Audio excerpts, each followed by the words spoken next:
Hello student, आज class inter में वैद्युत क्षेत्र की तीव्रता निकालनी है इलेक्ट्रिक डायपोल के कारण। और हमारा सेकंड पॉइंट है इसमें आज निरक्षीय स्थिति बी पॉइंट, इसको 10B क्यों बोलते हैं।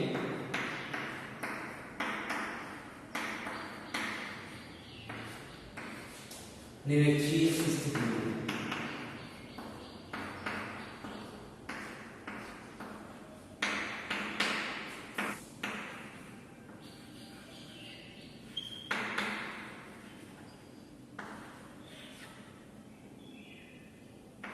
ठीक। देखिए इसमें एक ये कोई वैल्यू दे दी है,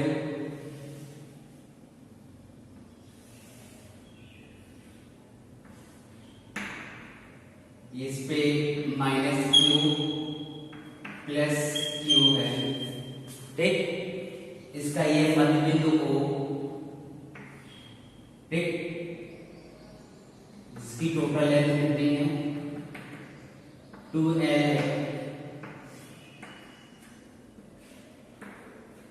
और इसकी -Q आवेश और बिंदु O से डिस्टेंस कितनी है L, और प्लस Q आवेश और पॉइंट 0 से कितनी डिस्टेंस है L। इतनी बात समझ में आए, ठीक। एक ये ऐसे माध्यम में स्थित है जिसका परावर्तित अंक कितना है K है, ठीक। इस बिंदु O से, ये जो कोई मध्य बिंदु है इलेक्ट्रिक डायपोल का, इस बिंदु O से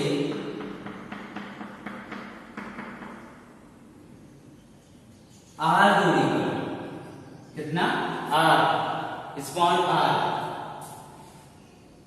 ठीक है। स्मॉल r दूरी पर स्थित बिंदु P, स्थित बिंदु P पर वैद्युत क्षेत्र की तीव्रता ज्ञात करनी है। कितना हो गया पंच। अब देखिए ये वैद्युत क्षेत्र की बिंदु P पे ज्ञात करनी है, इसको मैंने किससे मिलाया, इसे मिला दिया,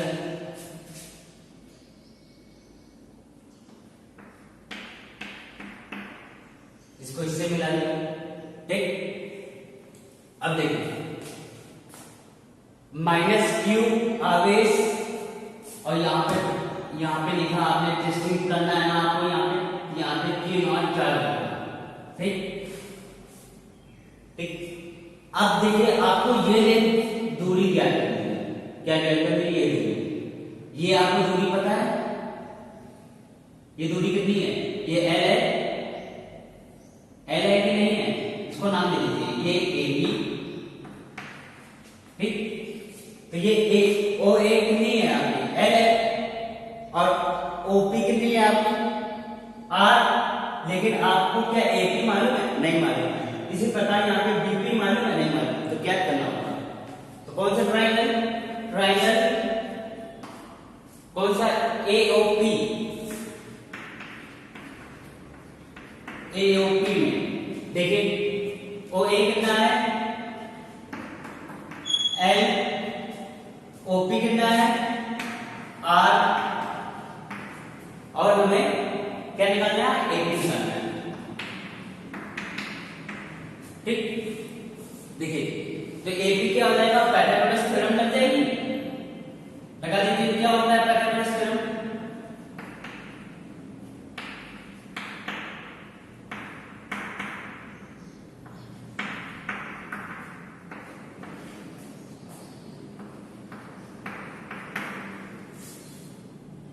तो क्या हो जाएगा, ये AP square OA square plus OP square, ठीक। तो AP ज्ञात करना है, AP square equal to OA कितना है L, प्लस OP कितना है R, तो AP इक्वल टू कितना आ जाएगा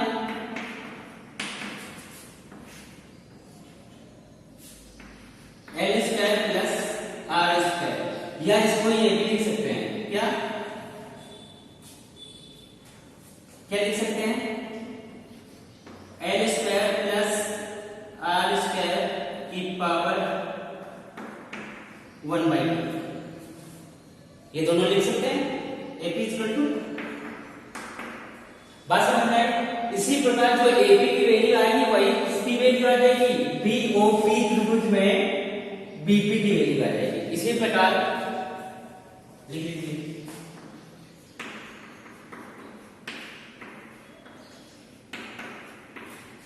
क्यों ऐसे आ जाएगी? देखिए ये कितनी है L, ये कितनी है R, सेम वही त्रिभुज बन जाएगा। बात समझ में आ गई। तो इसी प्रकार BP की भी वैल्यू यही आ जाएगी, क्योंकि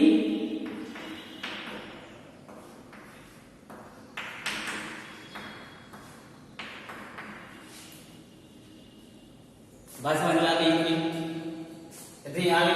अब देखिए, अब -q और +q आदेश के कारण बिंदु P पर वैद्युत क्षेत्र की तीव्रता क्या करनी है। अब देखिए माइनस ये जो +q है, +q के कारण आप देखिए टेस्टिंग चार्ज रखिए तो कितना कैसा फोर्स लगेगा, ये भी पॉजिटिव ये भी पॉजिटिव, तो ये क्या रहेगा, दूर जाएगा, तो प्रतिकर्षण लग जाएगा, वही किसकी होगी, वैद्युत क्षेत्र की तीव्रता होगी।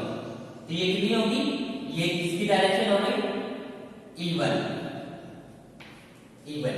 ठीक। टेस्टिंग चार्ज है जिसका नेचर क्या होता है, बाई डिफॉल्ट पॉजिटिव।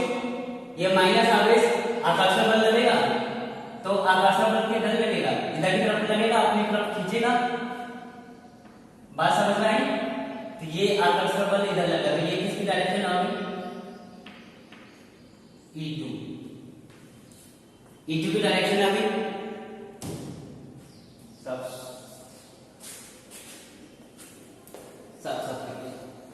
ये किसकी आ गई, E2 की।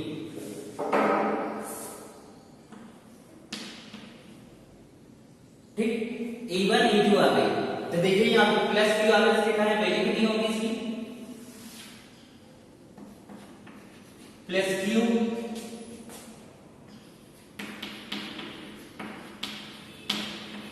आवेश के कारण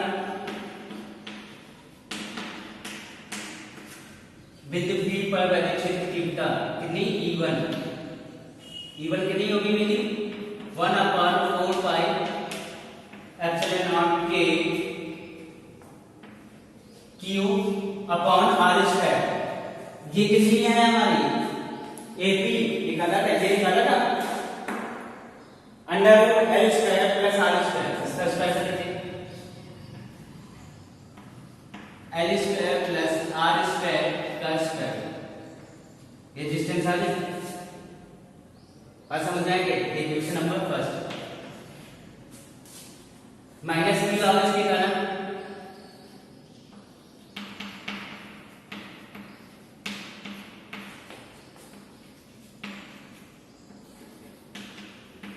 बिंदु P पर वैद्युत क्षेत्र की दिशा E2 कितना आ जाएगा, 1/4 पाई epsilon not K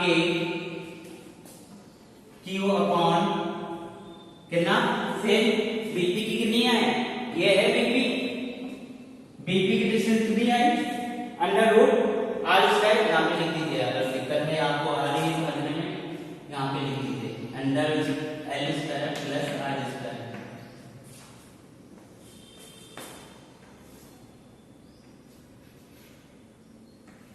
L² + R², ठीक। तो ये कितनी आएगी, L² + R², ये इक्वेशन नंबर 2, ठीक। डायरेक्शन आपको समझ में आ रहा है, E की डायरेक्शन कैसे, अब ये प्रतिकर्षण के कारण है, इसके आकर्षण के कारण क्या है, रिवर्स। बात समझ में। अब देखिए, क्या आप इन दो डायरेक्शन से बिंदु P पर वैद्युत क्षेत्र की तीव्रता निकाल सकते हैं, किधर जाता है, नहीं। तो आप इसको समझने के लिए एक पॉइंट आपको करते हैं, ध्यान से देखिएगा टाइम। ये जो बिंदु P है, इस पर एक मैंने क्षैतिज रेखा दी थी, मतलब इसके समांतर ये रेखा दी थी आपने, ठीक। और ये बिंदु P पर जो डायरेक्शन है वो नीचे देखिए, नीचे बता रहा है।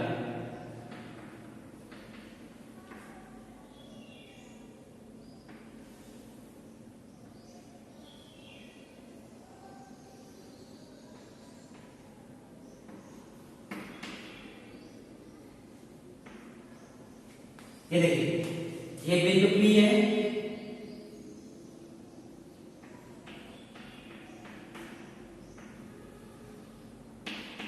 ये बिंदु P है, इस पे E1 और E2 इसी प्रकार निकले। ठीक है, ध्यान से समझिए। ये मैंने मान ली जो एंगल बनाया था, ये एंगल कितना है, थीटा। ठीक है, जब ये दोनों बराबर है तो ये भी एंगल कितना हो जाएगा, थीटा। बात समझ में आए?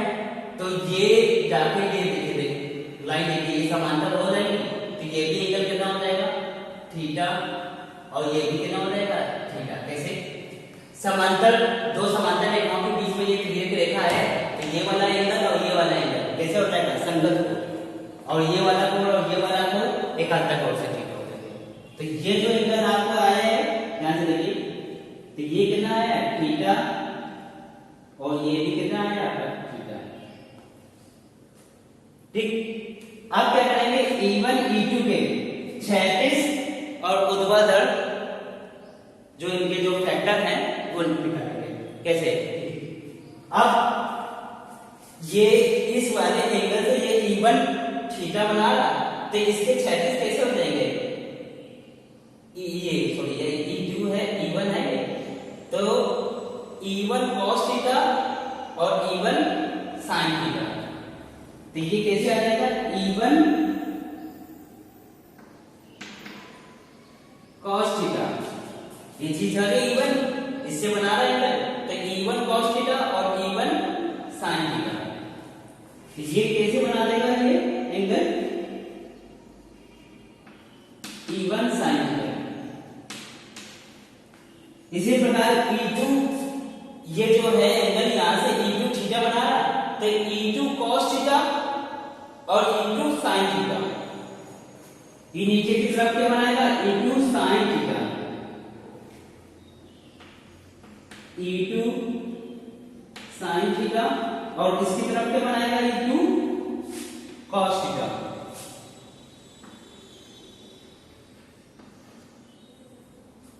बात समझ में आ रही? इसके फैक्टर अलग हो गए, तो यहां पे आप लिखेंगे E1 E2 के, ठीक है,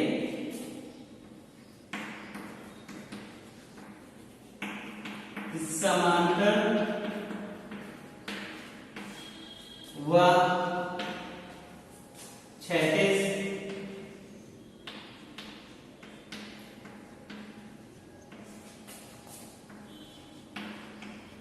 घटकों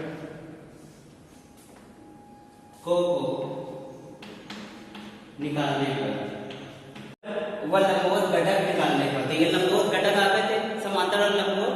देखिए तो लंबवत घटक के कारण, लंबवत घटक के कारण कौन से आ रहे थे, E1 और E2 क्या आ रहे थे, दोनों क्या है, अपोजिट डायरेक्शन में, और हमें समीकरण 1 और 2 से पता है कि दोनों क्या है, इक्वल है। जब इक्वल है और अपोजिट डायरेक्शन में है तो क्या है, लंबवत घटक के कारण क्या आ जाएगा, E जो हमारा है वो कितना आ जाएगा, 0। ये बात समझ में आनी चाहिए। E1 और E2 की समीकरण 1 2 से वे निकाली है, बराबर आ रही है, लेकिन जब उनके लंबवत घटक अलग थे तो sin थीटा इस पे भी आ रहा, sin थीटा इस पे आ रहा, और E1 E2 बराबर है। तो बात समझ में आई? जैसे इसमें sin थीटा कॉमन लगेंगे तो E1 E2 आ जाएगा, तो उसका 0 आ जाएगा, तो रिजल्टेंट क्या आ जाएगा, E आ गया 0, जिसके कारण लंबवत घटक के कारण। ठीक, समांतर घटक से देखिए,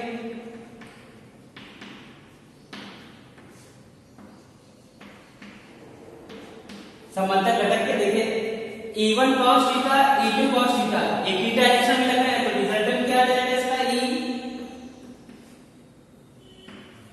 E1 cos theta plus E2 cos theta. क्यों, दोनों एक ही डायरेक्शन में लग रहे हैं, तो दोनों का क्या हो जाएगा, ऐड जो होगा दोनों का जोड़ होगा, ये क्या हो जाएगा, रिजल्टेंट हमारा क्या हो जाएगा, वैल्यू क्षेत्र की तीव्रता। अब देखिए, तो इसमें cos थीटा कॉमन ले तो कितना आ गया, E plus E2 cos theta. अब इधर देखिए, इससे cos थीटा की वैल्यू निकालिए, तो cos थीटा की वैल्यू कितनी आ जाएगी, cos थीटा कितना आ जाएगा, L बटे पर, तो L बाई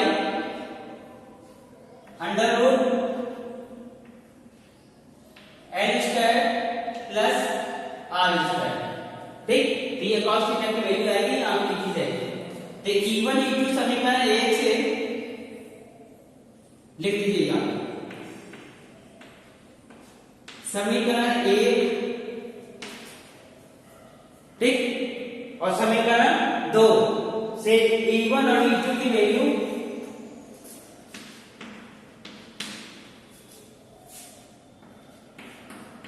दो से E1 व E2 की, यह E2 का मान समीकरण 3 में रखने पर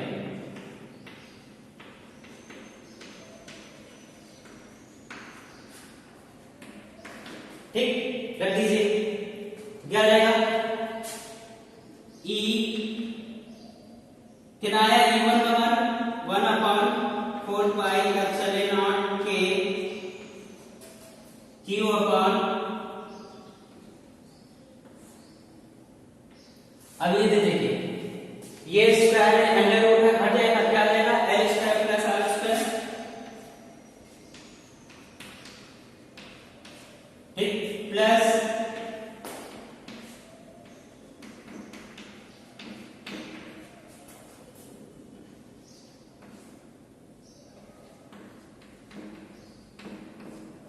ना आते और cos थीटा की वैल्यू कितनी अभी निकाली है?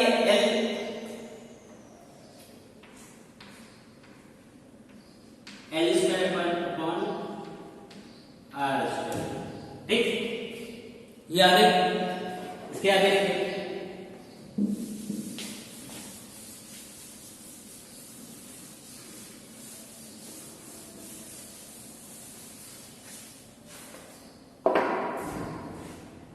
अब इसमें कॉमन क्या है? 1/4 पाई एप्सिलॉन नॉट, ये पूरा है, Q कॉमन है, ले लीजिए कॉमन। तो E इक्वल टू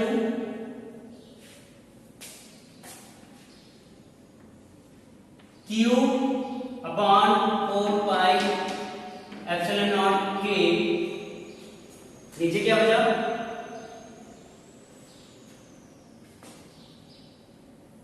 देखिए ये दोनों तो इक्वल है ना, दोनों को क्या आ जाएगा? पूरा 2 आ जाएगा। तो यहां पे देखिए कितना आ गया आपका? 2 4 पाई एप्सिलॉन नॉट के Q upon L square upon R square ठीक, into L under root L square plus R square. ये दोनों तो इक्वल थी, दोनों को क्या किया? ऐड किया तो 2 आ गया ठीक। अब इधर देखिए इन दोनों को आपस में मल्टीप्लाई कीजिए और इसमें देखिए इसका इसमें मल्टीप्लाई कीजिए तो कितना आ गया? 1/4 पाई epsilon not 2L into Q, नीचे कितना आ जाएगा? L square plus R square. देखिए पावर यहाँ पे कितनी है? 1, इसकी ये पावर क्या? 1/2, दोनों को ऐड करेंगे तो कितना आ जाएगा? पावर 3/2 ठीक। अब यहाँ पे देखिए सेम क्या आ जाएगा? जैसे पिछली वाली में अच्छी स्थिति में क्या किया था? जो L की वैल्यू है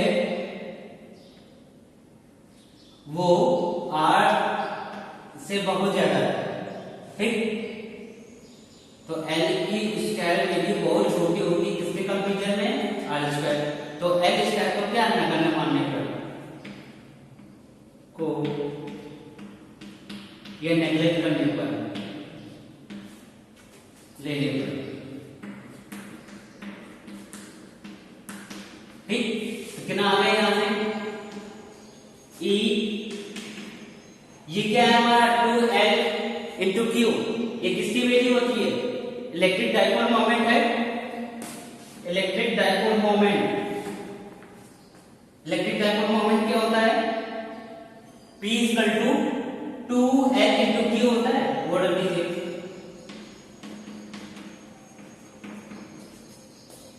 P यहाँ पे देखिए आर स्क्वायर आएगा तो आर स्क्वायर की पावर कितनी आ जाएगी, ये तो 0 हो जाएगा 3/2, तो ये 2 कट गया, यहाँ पे लिख लीजिए चूंकि P = कितना होता है 2L × Q, तो E = कितना आ गया 4π एप्सिलॉन के P/R3, तो ये क्या हो गई इलेक्ट्रिक फील्ड की इंटेंसिटी आ गई, कब निरक्षीय स्थिति में है 10 में, बात समझ में आ गई। तो यहाँ पे देखिए कि E जो है वो हमारे किसके प्रोपोर्शनल है 1/R³ के, बात समझ में आ गई, कितना समझ में आया, ओके। तो आज के लिए इतना करते हैं, नेक्स्ट लेक्चर में हम इसके आगे बताएंगे, ओके। तो आप हमारे वीडियो को लाइक कीजिए, सब्सक्राइब कीजिए, ठीक है, एंड शेयर कीजिए, ओके, थैंक यू।